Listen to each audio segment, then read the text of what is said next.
Welcome to the NoteWorthy USA Podcast. My name is Ben Fredericks. Today I'm riding solo, and I've got a great interview for you. I'm really excited to bring it to you. But first, just a couple of quick housekeeping notes. We want to bring you a lot of value with this podcast when it comes to investing in notes and real estate in general. And for that value, guys, really, if you could just hit that subscribe button and share the show, we'd greatly appreciate it. Also wanted to let you know that we've just released a new newsletter, and you can subscribe to that at notetools.com/newsletter. Again, that's notetools.com/newsletter. The newsletter had been running for a lot of time, and we just brought it back. We're really excited about it, really proud of it, actually. We're going to put some great content into it every single month, so you can check that out. There's also going to be deals in that newsletter every month. So if you're shopping for notes or real estate in general, we're going to try to keep that flush full of opportunities there. Also, we are hosting a virtual Note Investor Summit on June 11th and 12th. Since we can't get together in person, we're going to be doing it via Zoom. So we'll have some details on registering for that very shortly, probably by the time you hear the next podcast. And hopefully we'll be doing an in-person convention December 3rd through the 5th. We have it scheduled. It's in Orlando. And we're really excited about that. Hopefully we can get together in person again as things return to normal and shake each other's hands and do all the things that we're used to doing as social human beings. So, but today I'm really excited. We have a great guest for the show today who I think you're going to find to be incredibly valuable. I first met him in my Investor Fuel mastermind group about a year and a half ago, I think, and immediately became a fan just because of his ability to really think outside the box on a number of different owner financing strategies and just how he structures a deal. And he's done over 400 deals, with over 300 of those being seller finance notes, probably more since then. And, he primarily works out of the Texas markets, Dallas, San Antonio, Houston. So ladies and gentlemen, welcome to the show, Nick Legamaro. Welcome, Nick. Ben, thank you. Thank you for having me. Yeah, man. I'm really excited about this. I really admire, the work that you do. And when we first sat down at Investor Fuel, you kind of broke down a specific strategy to me that I had never really even considered, and we'll dive into that a little bit today. But before we do that, can you take a minute and just give us some background on your life as a real estate investor and how you got your start? Yeah, so I am, unlike most people, I actually was around pre-2008 in the real estate market. I think if you poll a lot of investors today, not many of them were probably before this similar situation we're dealing with COVID right now. Now, 2008 was a whole different scenario and different reasons, but the one thing that I was able to, I was in real estate probably since about 2002, and when 2008 hit, I really realized really quick what I was doing wrong. And I'm hoping that it was not a death sentence for a lot of people that have been sort of riding the wave for the last 5 or 6 years, because real estate in general has been very, very easy for most the last 5 or 6 years. I think it's going to get a little bit more difficult for many. However, for the folks that have been around, the older guys like myself, I think I've learned my lesson from 2008, and now I've been prepared for this moment for quite some time, and I'm already prepared, and we're already moving forward into this post-COVID era, if you will, on the note side and the investment strategies and stuff like that. So before 2008, I was, your typical real estate investors. Back then, we didn't have a lot of education. We didn't have a lot of tools. There was no HGTV stuff on, or fix and flip shows to even get you any kind of information, whether it be good or bad. So when 2008 hit, I was very fortunate to get out fairly unscathed, but I was extremely scared to the point where I went back into corporate, and I didn't come back out till almost the middle part of 2010. So from 2008, when all that initially hit, till 10, I was just sitting on the sidelines because I didn't know what to do, how to react, how to be able to take advantage of the situation at hand. And I lost a tremendous amount of opportunity, because that was really the ideal opportunity, was after that happened till everybody got back in and felt comfortable with the situation. Well, that's where we are today, right? We're in this post-COVID. We still got a little bit of time before the dust settles, but there's going to be a lot of people that are just going to be scared to get back in. They're going to be scared to do whatever they're going to do. So the opportunity is going to be extremely exciting, for lack of a better word, to really be able to take control of people's. There's generational wealth that's going to be able to be built in a very short period of time as a result of this. So it's being able to take a bad situation and turn it into a positive. So getting back to where I am today. So back in 2010, I got back into business, and when I say business, I'm talking about real estate, and I really didn't know where I was going to go. And I started getting into, I started reviewing and started learning as much as I possibly could, because by 2010, 11, there was educators in the space. There were REI clubs starting to form. There was information available. There was stuff on the internet. And I said, what do I really want to do? What do I want to do? Because I know there's wealth to be built in through real estate. And I got back into it, and it started out as most people started out in the wholesaling side, and because that was the least cost of entry, the lower amount of risk, and it was something that I could do on a very limited budget. So I started thinking about it. So what happened is I'll just get off on a side story here. So I started sending out yellow letters and postcards, just like most people did, and I had a very limited budget, so I was in a very small dollar value. Back then, you could get stuff under $100,000. In fact, you get stuff for the real cheap stuff for in the 20s, 30s, even $40,000s of dollars. And that's where this 10 years ago. That stuff today is 2 and 3 times that price. So I sent out yellow letters and postcards, and I got a phone call. And the lady calls me, and she goes, of course I knew nothing. I did everything wrong. And she goes, I got a house, I got your postcard. I said, tell me a little bit about it. She goes, it's a 2-bedroom, 1-bath house over in Grand Prairie. I'm in the Dallas-Fort Worth area. And I asked her, well, how much do you want for it? Of course, the last question you probably should ask, but I asked it. She goes, I want $25,000 for it. I go, okay. I have no idea what a $25,000 house even looks like 10 years ago. But I said, okay, let me go take a look at it. And sure enough, now at that time, I knew what a $25,000 house looked like. It was a little 2-bedroom, 1-bedroom POS that looked like it was leaning a little bit this way. And she goes, but you can't go inside. You can't go inside. I got tenants inside. Please do not disturb the tenants. Your typical, seller response. I just want to get out. I'm retiring from General Motors. I'm moving to California. So I went over and I drove by and I go, okay, there it is. So I drive down the end of the street, and I see a sign. It says Vende Casa. Well, I know enough Spanish to know what Vende Casa means. So I call the phone number and I go, hey. And she goes, hola. I go, do you speak English? Because my Spanish is very limited. And she goes, yeah, I speak English. I go, hey, I got this house for sale. I saw your sign on the street. I have a house for sale, and I wanted to know if you might know somebody that was interested in buying it. And so I go over all the information. I go, but you can't go inside because there's tenants. And she goes, how much do you want for it? I go, $35,000. There again, I'm just winging. I don't even have it on the contract. This is literally 20 minutes after I have the conversation with the seller. She goes, I'll call you back.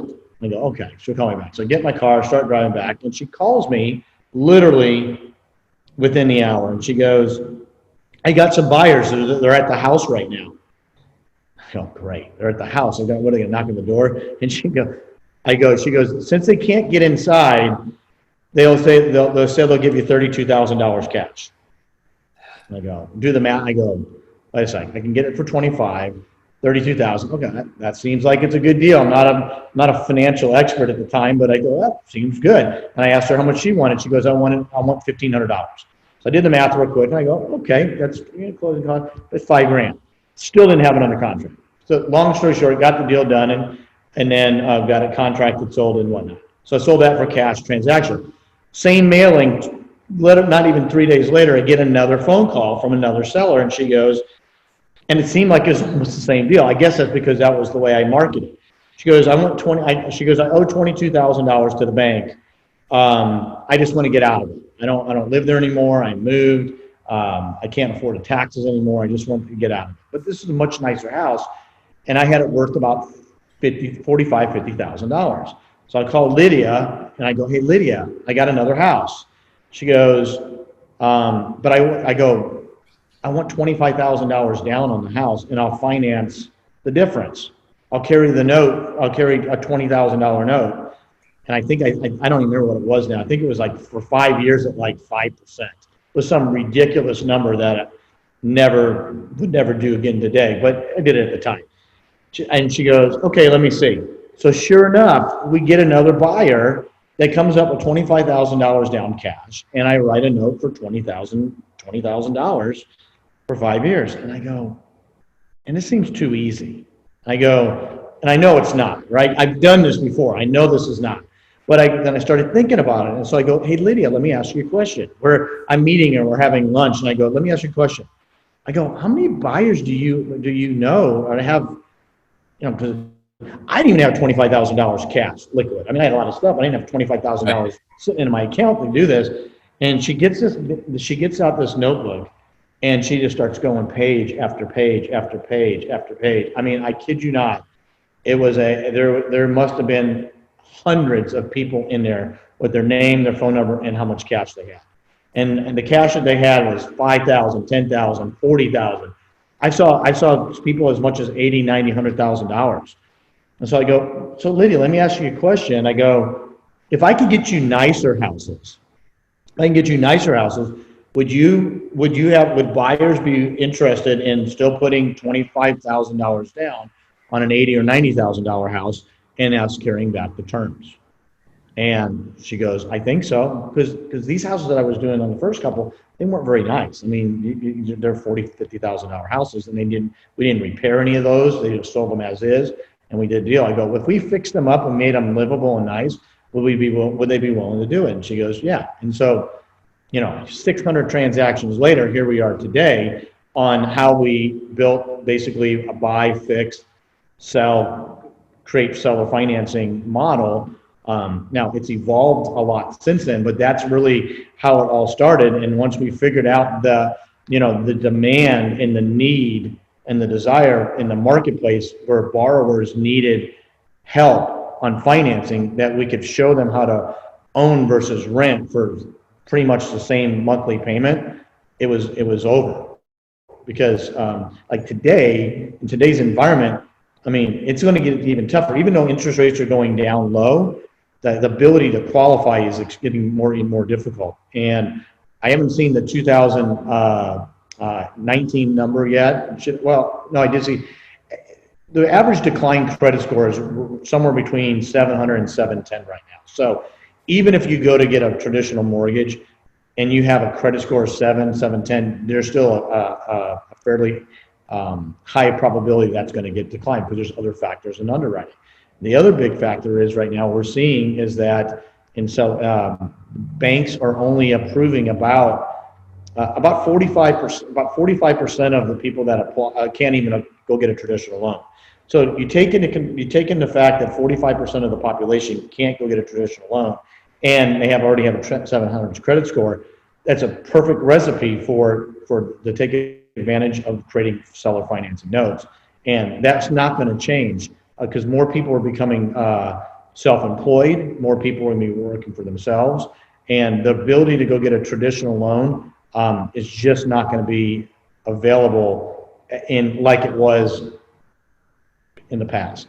Yeah. That was a long intro story, but that's sort of the 10 years and 10 minutes. That's awesome. So, I mean, if we go back and we look at that, like your story and mine is very similar, like just got crushed in, investing and then said, all right, well, I'm going to check out of this for a little bit and see what I can learn. But we talk about, 2008, like it was forever ago. It was really only 12 years. And it's amazing to me what's changed in terms of being available in terms of education. Like, you think back to even 10 years to 1998, like, unless you knew somebody, there was like no education, unless your parent or a grandparent or maybe a family friend was a real estate investor. Who were you really going to learn from? So it was kind of difficult. So I think a lot of people don't recognize just how spoiled they are today and what's available in terms of, content to learn. And it's free too, most of it. I mean, you can find just about everything you need on YouTube. You don't have to charge this, right? You're not charging for this podcast. Yeah, man. Like, totally. So this is free, and you get to leverage somebody who's been in the trenches just trying to figure it out. And the other thing that you said there was, you're like, I had no idea what I was doing. All you were doing there was failing forward. And I relate to that so much, saying, you know what? All right, I'm just going to figure this out. Like, and if I fail, that's okay. I'm one step closer to nailing it down. So my question for you is, when you got that opportunity on that second deal to say, hey, I can put a note on this, how did you come up with that idea? Did you learn that somewhere, or was that just like... I get asked that question now after the fact, and I honestly do not know, because I didn't know anybody that was being the bank. I mean, all the people that I know today that do creative financing, whether it be Mitch Stephen and Speed, yourself, just everybody that I've taught, that never, those people were never in my Rolodex per se at the time.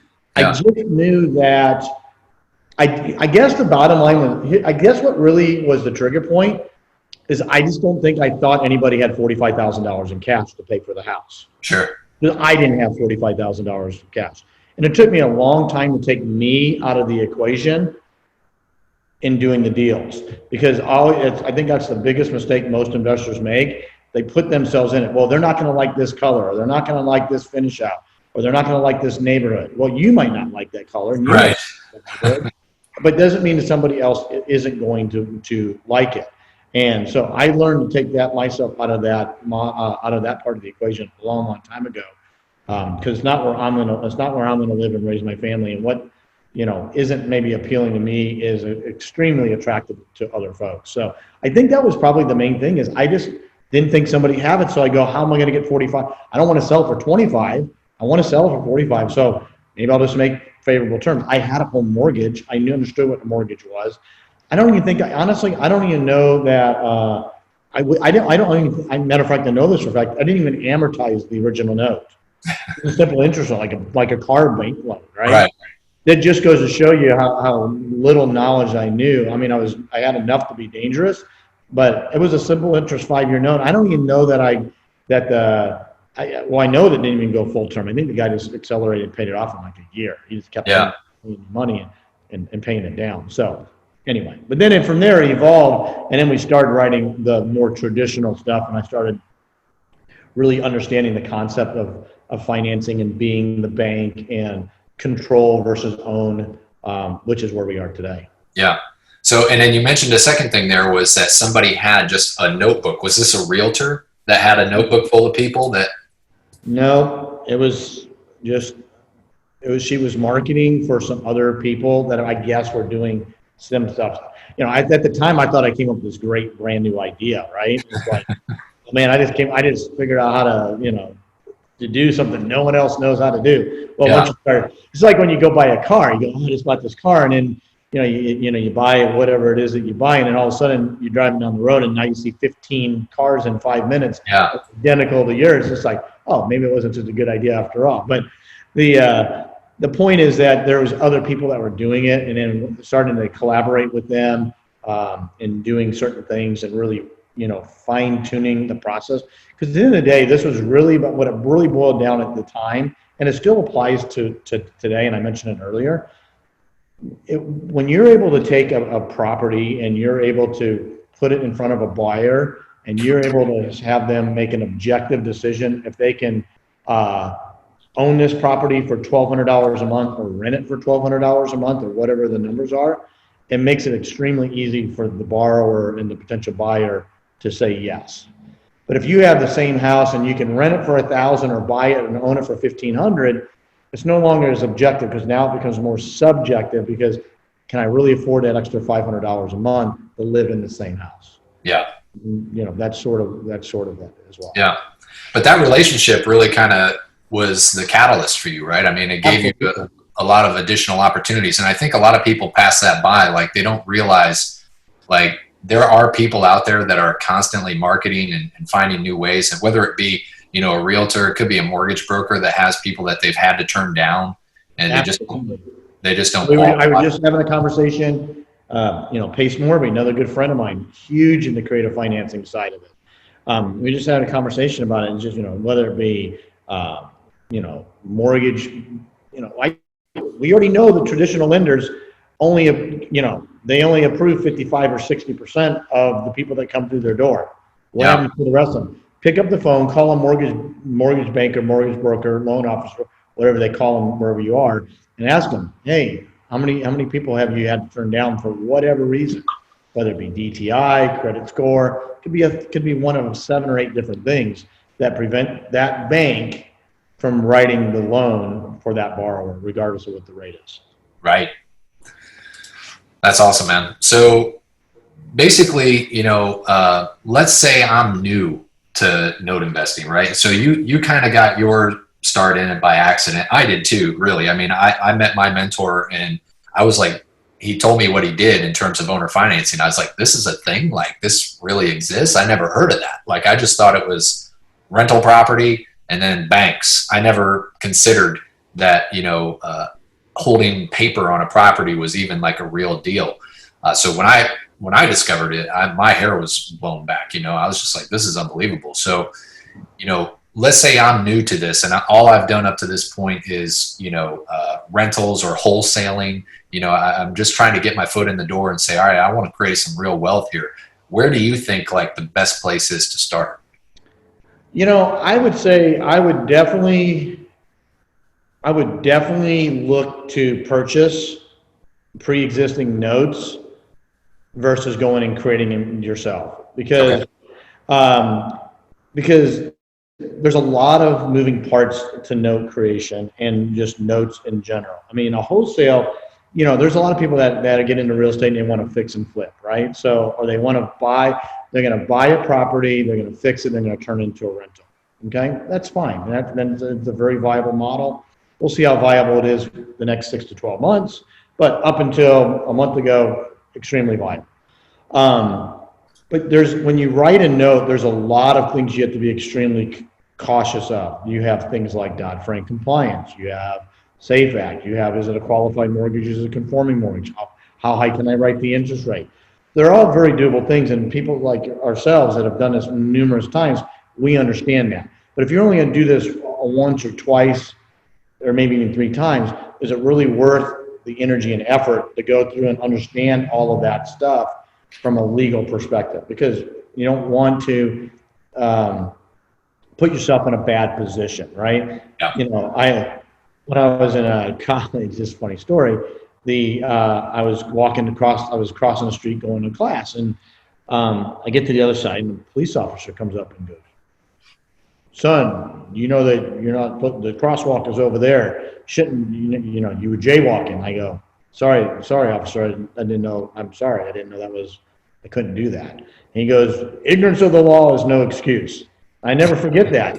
And it's the same thing applies to this. It goes, just because you don't know doesn't mean still can't be responsible or liable for stuff. So you have to really surround yourself with the right people, whether they be the servicing companies or the escrow title companies.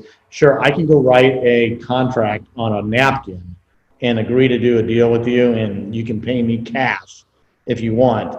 But is that really the right way to do it, or should you do it that way? You don't want to create yourself a problem that could come back to bite you at some point in the future. So my recommendation is go find, if you want to get into it, go buy a note and then go through the due diligence and see what's there and what's not there, and follow a checklist. And then if that's something that you want to move forward to, you can surely go in and start creating notes, or you can find somebody to help you follow and do that process too. We do it all the time. We help people write notes, and there's a way that we stay into the deal. Not in all states, because see, the problem is every state's different. There's judicial and there's non-judicial states. I'm in Texas. It's a non-judicial state. It's extremely pro-lender, meaning lender wins, borrowers lose, because of the way the law is. You go to another state that's very pro-borrower or pro-tenant, a state like Illinois. Yeah.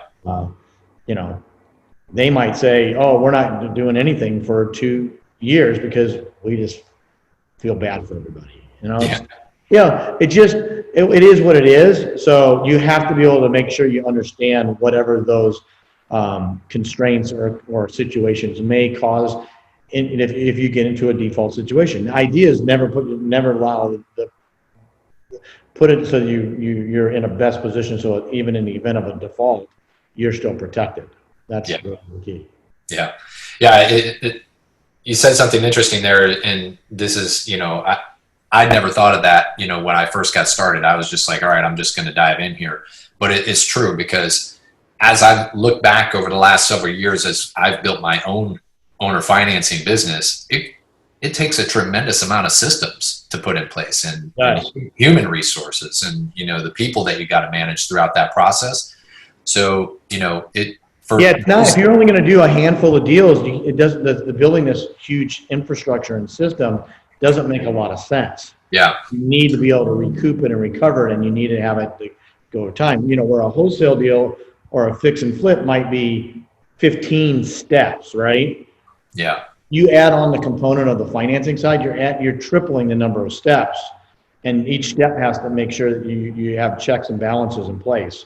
But at the same time, it's a huge industry and huge vertical. A lot of people don't realize this, that in 2000, just got the 2019 numbers, it's been trending about the same for the last 5 years. The amount of seller financing that's been written in the United States is about almost $25 billion, billion with a B. That's a big number. I mean, 25 billion, when a lot of people don't even know what seller financing is, let alone they can do it. And you're telling me it's a $25 billion industry, just puts it in perspective that there's a lot of opportunity out there, and there's a lot of notes to be bought in the open market. You can create your own notes, and you can sell notes. You can JV and do a lot of things to really take advantage. Yeah, and if you think about what you said, that statistic you said earlier, where maybe 40% or more are turned down, I mean, that's a huge market that you can work. So these are people that may have money, and I'm sure you're going to talk about that here shortly in terms of your ideal prospect for the deals you're doing. But there's a tremendous amount of opportunity that a lot of people might leave on the table just because they don't know. So I come across this a lot with wholesalers. Like they think that wholesaling is their only option, and when they're missing the ball is hey, this seller has a problem, but you can also solve it through a number of different ways, and that's where you can really differentiate yourself, is by getting educated on it, where you can show, hey, I could wholesale this property for you, I can sell it, or I could take it down myself, offer you cash with private money, or I can structure a note. So many different ways, and most people don't know about it. They're just so focused on one particular core, which is fine. I think scared, or they not know. There's a lot of different factors. For sure. We got to do it. Matter of fact, you mentioned wholesalers. I do. I work with a lot of wholesalers just in that situation where I teach them and educate them on how to be plan B. Right? We want to be plan B. Your plan A is to go get the deal, go get a cash deal. Make transactional, but when that seller says, I just can't do it and there's too much of a spread, we can come in and show you how to be a plan B option and give that seller another opportunity, which is exactly where we are today.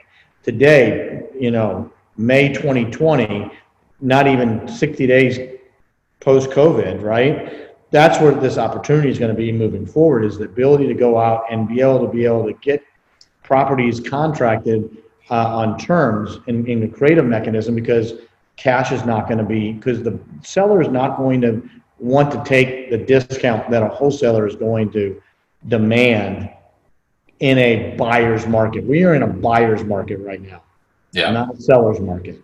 Buyer is going to control the hammer for the foreseeable future, not the seller. It's just the way that it's going to be. And where the last 7-8 years has been a seller's market, Seller's been controlling the hammer. It's shifting now.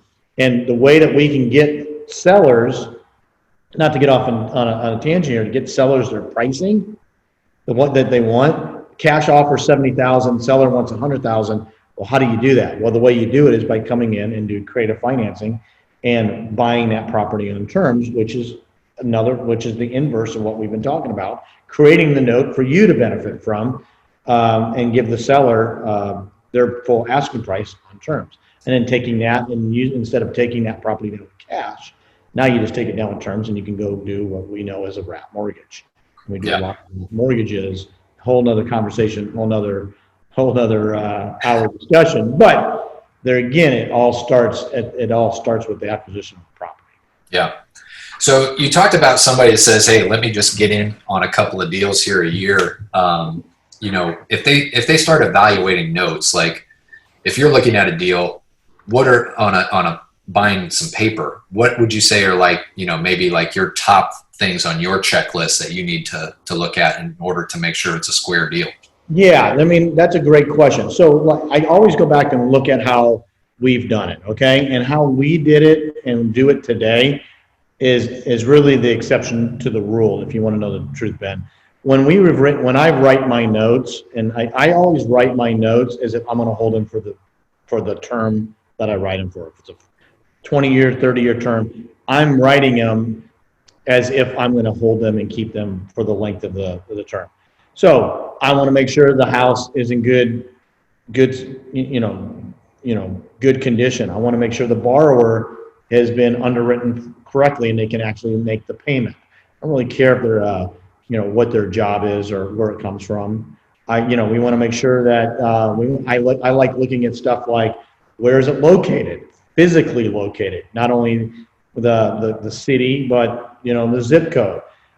Those are just some of the criteria that I look at. I also want to make sure I don't like personally doing things above a median home price in a specific area. So if the median home price, like in the Dallas-Fort Worth area, is somewhere between 240 and 250, I'm really not playing in that space or above it.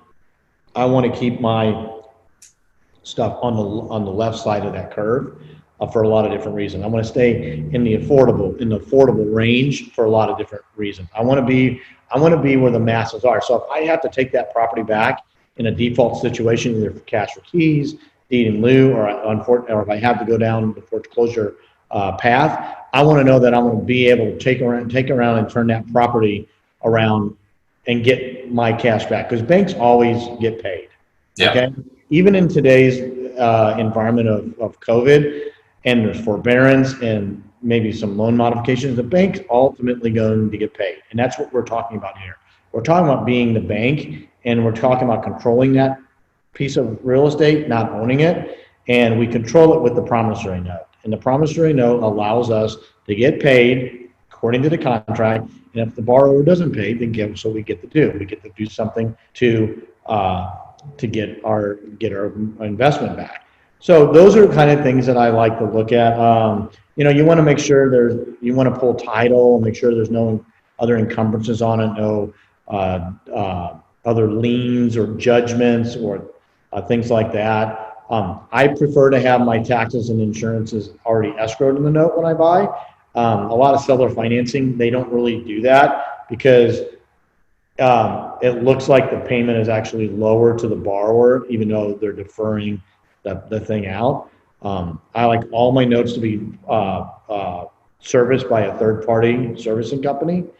And if it isn't, I want to make sure I get it in there, because for $35 a month, it's generally not worth managing the escrows of taxes and insurance for that. So, and if there's a slow pay, late pay, they jump in and handle it, and so on. You got stuff like taxes and insurance. You want to make sure that their current insurance is actually in force.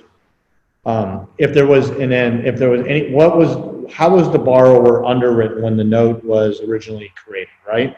So did they take any kind of an application? Did they get a copy of the driver's license? Did they get a copy of the credit report? It just how much down payment do they get? How much money is the borrower financially committed to in this property. Are they in it for, $500 on a $100,000 house? Or are they in it for $15,000? Those are all factors that come in. And then sometimes we'll even interview the borrower and just to get an update on where they are, depending on how long the note's been in place and what their intentions are, especially if we can't get a really clear idea of what pay history is, because pay history is really important. It doesn't mean it's going to predict the future, but it does show you their past tendencies. And if they've been paying the note holder directly in cash, really hard to determine what pay history is. That's the other reason why we want to use servicing companies, because you might buy that note today, but you might turn around and want to sell it for cash in 5 years. So you need to create infrastructure. You need to create the process so that that file is stacked correctly, so that when you do want to get maximum value out, you're able to do that. In fact, what we'll do, if anybody, I don't know how the listeners are going to reach out to you, but anybody that either opts into an email or wants to get more information, we'll just finish. I had this finished proof, and I got a note selling formula, which is basically a guide to getting top dollar for your notes, which is great if you're selling. But more importantly, I think if you read it from the buyer's perspective, you can also look at things from the other side. If it's written more for selling the notes, like because we're a note buyer as well, and we're all about transparency and full disclosure. Look, if you're gonna sell us a note, these are the kind of things that we would expect. If you don't have them, not a problem. We can still buy, and there's still value in it. It's just assessing the risk, and based on the risk that's identified, will determine what the value is that we're going to be willing to pay on that note based on those findings. That's awesome. Yeah, so you can essentially reverse engineer how to find the right deal. Exactly. So that's awesome, man. That's a huge value. So thank you so much for sharing that. I get, at the Noteworthy conferences or anything that we do, it's like, well, how do I know what note to buy? And what Nick just gave you was a huge breakdown of all the things that he kind of looks at. And I'm sure there's a few more, but this is the baseline of all of that. So if you've been questioning like, okay, well, how do I know what's good to buy? Go back and listen to what he just said. And he gives you a great breakdown. And we will make sure we'll put in the show notes his note selling formula as well, so that you can have access to that. So thank you. So I want, before, we got about 20 minutes left, but I want to talk to you about, and I have you share how you structure your deals, because you've got a really cool way of structuring your deals when you own or finance a property, and where you essentially get to keep, a free note on the deal. And can you give an overview of how you structure that when you're putting together something? Yeah. So, in the beginning, when my partner and I, John Montero, some of you people might know John Montero. John Montero is he's a syndicator on the apartment side now. We still do some deals together, but he was one of my original investors when I started Rylex Capital back in 2010, and then became a partner in Rylex Capital up until the time we sold all our assets and our technologies and systems to a bank. So just to put it in perspective, everything that I did from 2010 till 2018 was bought by a bank. So I'm not saying I'm the best at what I do, but I will say this, is that we built a company to be sold. We put systems and processes in place. So when we wrote the notes, they were going to be for institutional consumption, not some mom and pop buyer, which is not a problem. But if it's good enough for the banks, it should be good enough for you, is the point that I'm trying to make. Yeah. And so when we've done all the underwriting and the due diligence and all that stuff, it was with an institutional buyer in mind, knowing that best business practices from acquisition to disposition were an integral part of what we did. And then we end up selling that off. So here we are. That's how we are today. So all these, the stacking of the file, if you will, the creating of the note is ultra important. So up until, we probably wrote, 4 or 5, somewhere between 400 and 500 notes. In the beginning, we were trying to build a business to sell. We didn't know that we were going to sell, but our model was always build to sell. We didn't know if we would or if we would keep this forever. Now we know that we did sell and we were able to sell, but we were building to sell. So the way that we were the only way that we thought we could do that at the time, okay, was to basically build and write these notes and sell the notes, because that's how we would have to capitalize our business.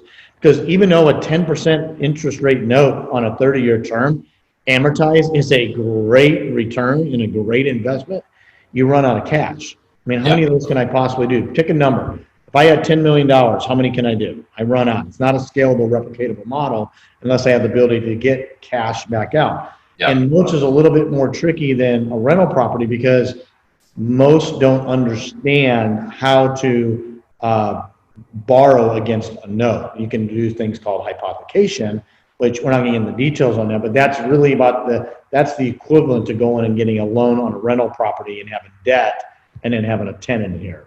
So I'm not a fan of hypothecating for a couple of different reasons. The main reason is even though, let's just say I have a $10 million portfolio and my cost basis is $7 million, okay? So I hypothecate my $10 million portfolio, but I still have $7 million in exposure against the $10 million that I'm collecting. So maybe I have $7 million at 5% and I got $10 million at 10%. The arbitrage is a good thing. However, if these $10 million stop paying for whatever reason, or slow paying, or there's forbearance, I still have a financial responsibility over here to the financial institution that I hypothecated against. Yeah. I don't really like that too much personally. I would rather give a little bit less. So what I did and what we do is I write a first and a second lien. So let's just take a $100,000 note, for example. $100,000, not a $100,000 note, $100,000 sales price on a house. So we always get a minimum of 10% down. Always have, always will. We never take less than 10% down payment. We will take 15 or 20, but never less than 10. So let's just say it's a $100,000 note, or excuse me, I keep saying note, $100,000 asset. We get $10,000 down. I always write the first lien at 75% of the value. So in this situation, I'm going to write a $75,000 first. I'm going to write a $15,000 second, and $10,000 is going to be the down payment. So what does that mean that I have? So I have this note that I just wrote, and let's just say, for argument's sake, my cost basis is $75,000. I'm just going to keep the calculations simple. So I write these two notes. I write a first and a second, 75 and 20, and 75 and 15 with $10,000 down. I go and I sell my first lien because it's a 75% value to a note investor, a note buyer. And I sell that relatively close to par. And so that when I get the proceeds from that sale of that first lien position of $75,000, that money goes to pay off my underlying debt. So my underlying debt is now gone. I have zero cost basis because I just cleared that out with that. So what are we left with? Well, we're left with a first lien that's just been sold to an investor. Then I get some transactional cash out of the deal because I keep the down payment less my cost of closing. So maybe that $10,000 becomes $7 or $8. But I'm also left with a $15,000 in this situation example note. And that's amortized over 30 years at probably somewhere between 9 and 10%. And it's a second junior lien position to the first. Now, would I prefer to have a first lien and first and a second? Absolutely. There's definitely no question about it. First liens are much more valuable than seconds. However, what do I know? I know what the property looks like. I know who the borrower is. I know what I'm in a position, if it goes into default, to cure that problem, deed in lieu, cash for keys, taking the property back. I am not worried about anything that can happen in the situation. In fact, since I have zero cost basis in the deal anymore, even if I got zero money 5 years from now on that second lien, I'm not exposed in any way. And it's a good deal for the investor too, because I am staying junior to that investor's first lien position. That's a value to somebody because they know that if they don't get paid, I don't get paid. And I'm going to tell you, then I always get paid. I will always get paid being the bank. I may not get paid today. I may not get paid tomorrow. I may not get paid 6 months from now, but I will get paid. And I've done over, I don't know that I lost count, like 640, 650 notes. I think we've gone to a default situation 15 or 20 times. I don't know what the percentage on that, but it's very low relative to the industry average. I think out of 15, I think only 4 or 5 of them actually went to foreclosure for different reasons. I don't know how that's even possible in the last 8 years, but they did. Now, we did capture keys and deed in lieu and stuff like that, which is fine. But the ones that went to foreclosure, we made more money on those ones in the foreclosure than we did the other ones, because that's the way it worked. But we don't want foreclosure for anybody. That isn't our model. We try to save and help people stay in them as much as possible. But things happen. People get sick. Things happen. They move. They can no longer afford it. And I think we're going to see more of that moving forward. So I think from the note side, I think going back to what we talked about, understanding what the true value of the property is at the time that you buy the note, okay, that it really is worth $100,000 and not $80,000 or $90,000. And what is the loan to value of the borrower to the note? So like in my situation, it's really worth $100,000. Your investment is at 75%. That's a fairly good number. We like to see it. We like investors to be, no more than 85%. It can go a little bit higher. And really what the determining factor is what is the loan to value to the, for the borrower, not the note holder. Because a lot of times we'll see a note, when you go to buy a note, maybe the borrower has paid it down, or maybe their value has gone up, and the loan value is actually extremely low, which could make the investment, the value go higher. But you really are only care about where the position is of the borrower, because that's really, the borrower is what's going to control the deal. If the borrower has a tremendous amount of equity in the deal, they're likely not going to let you come and take the property back. Yeah.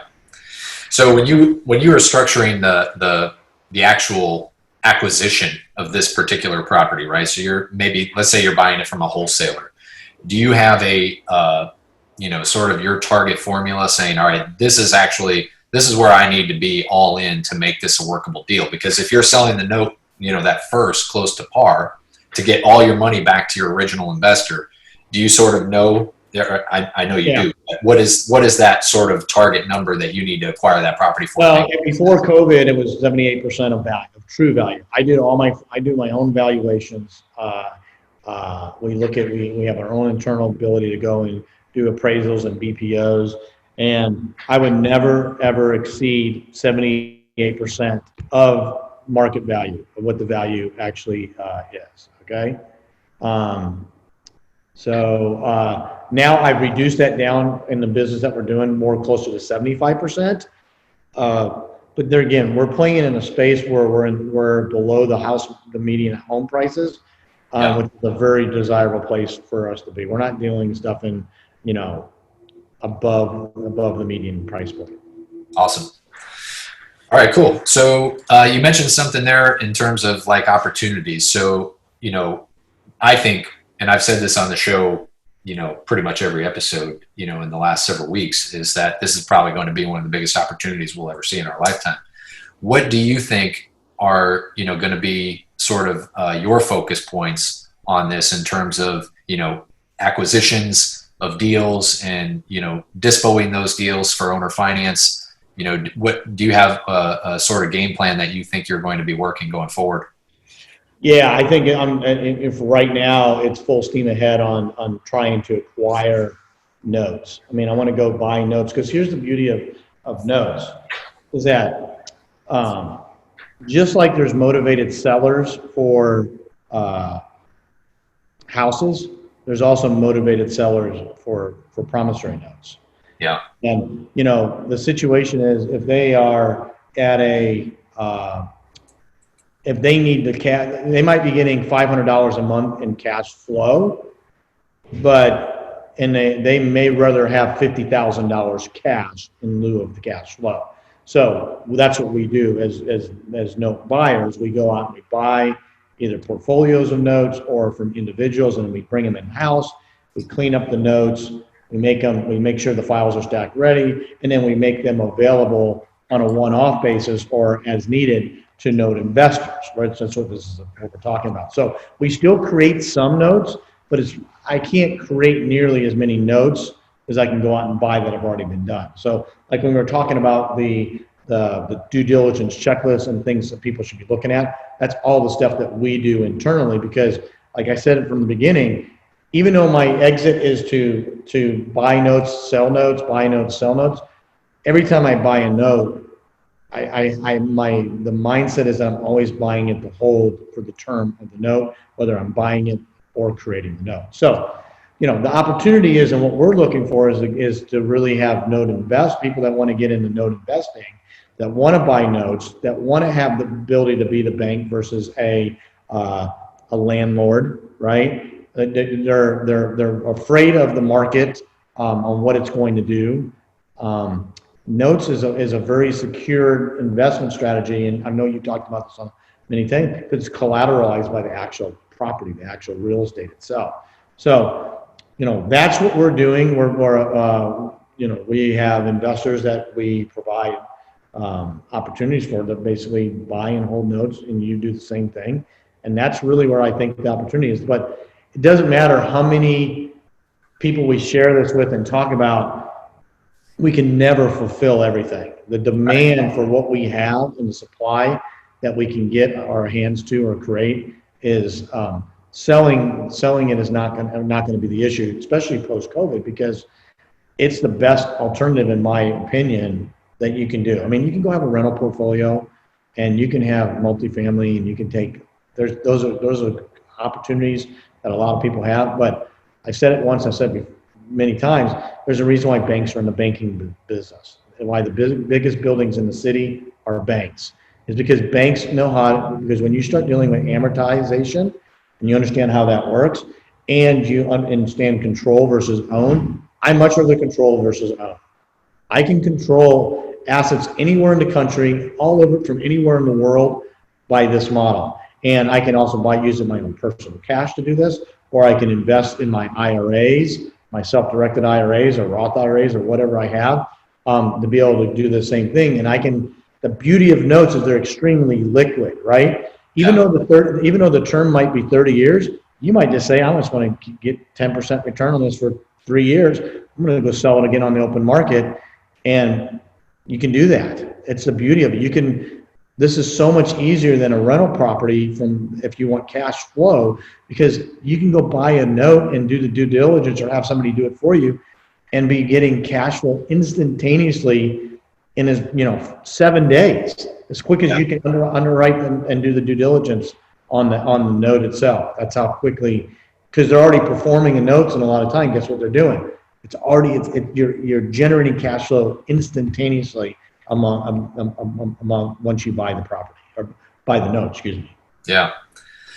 Well, that's awesome, man. Yeah, I think I just had a conversation with somebody, at a meeting where they were talking about how they have both rentals and notes. And I asked him, I said, which one gives you less agita at the end of the day? He said, definitely my notes. There's a trade-off. If somebody really wants to be as passive as you possibly can, notes is the way to go. Because look, I have a home mortgage. I still have it on my house, and because it's a long story, but it's with Bank of America, and I've had it for 20 years. I've never once called the bank. Right. Roof gets hail damage, I don't call the bank. I get a slab leak and I have a plumbing issue, I don't call the bank. There's a value in that. So as people need to determine, do I really want to screw around with tenants and trash and vacancies and property management companies? And, there's a list that goes a mile long on, HOA fees. And do you get depreciation? Sure. But there's a cost associated with that, because rental property is going to cost you probably, I think it's about 35%. It could be even more of the gross revenue, right? Guess what's on the note side? If you're getting a $9 or $100 a month P&I payment, principal and interest, that's all yours. There's nothing else that's 100% your money. And the best part about it, you're getting your interest first. And when somebody understands amortization and runs an amortization schedule, and they look at how much money they're getting on their investment, their yield is good, but their risk is mitigated every year that goes by, because you're getting a 10% interest on a $100,000 note, for example. You're basically getting $990 in interest a month. $10 that goes down to principal pay down. So go out a year, you're getting about $10,000 in interest on a $100,000 note. Now your risk is down to $90,000. You get another year of interest, it goes down to $80,000. Maybe the property value goes up 5%. So now 2 years from now, your exposure is $80,000, and you see where I'm going with this? Totally. It goes like this. It doesn't chase it the wrong direction, because you get paid first as a note holder that is being the bank. And that's the beauty of it, and a great place to end. Nick, thank you so much for coming on the show, man.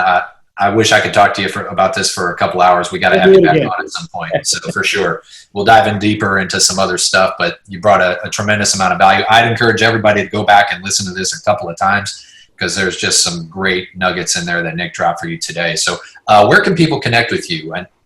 Yeah, so they can go to usanotepro.com. That's our note website. That's where we have a lot of this information. Now, a lot of stuff's being updated right now because of COVID. So we were trying to, message some of the content to be more applicable to the changing times. But you can go to usanotepro.com. I believe you can, if you, some of the information, if you send an email out to support at USA Note Pro, or even to me personally, Nick at USA Note Pro, and we'll be able to stay in touch. We'll get you we'll get you registered. We can get you on our newsletters when they become when the new ones are released and stuff like that. There's other information in there, stuff on due diligence, and we do articles, and we're starting to really take advantage of social media and content to really educate potential buyers and sellers, because we can't sell a note to a note investor unless we're able to buy it first. Yeah. Right. So this is very similar to wholesaling. I know we're coming up to the end of the thing, but really this is not a whole lot of difference than fixing and flipping a property. When we buy the note, we're buying it in a distressed situation, and then we got to look at it and we got to fix the note a lot of times. And fixing the note might mean making sure the file's stacked correctly, the buyer is all the information there. So when we turn around and sell that note, it's in the best possible package it can be for our note investor too, because we really truly want this to be passive, and the safety net is us staying in on the back end of these deals, either in the form of a partial or a second note. So just go to USA Note Pro. Look, happy to talk to anybody. If anybody's got any deals or needs any help in structuring, depending on the state, we can either help with that or maybe direct them in the right direction. Awesome. Well, thanks again, Nick. We appreciate you, man. And I'll look forward to talking with you soon. All right, Ben. Thanks again for having me. Take care.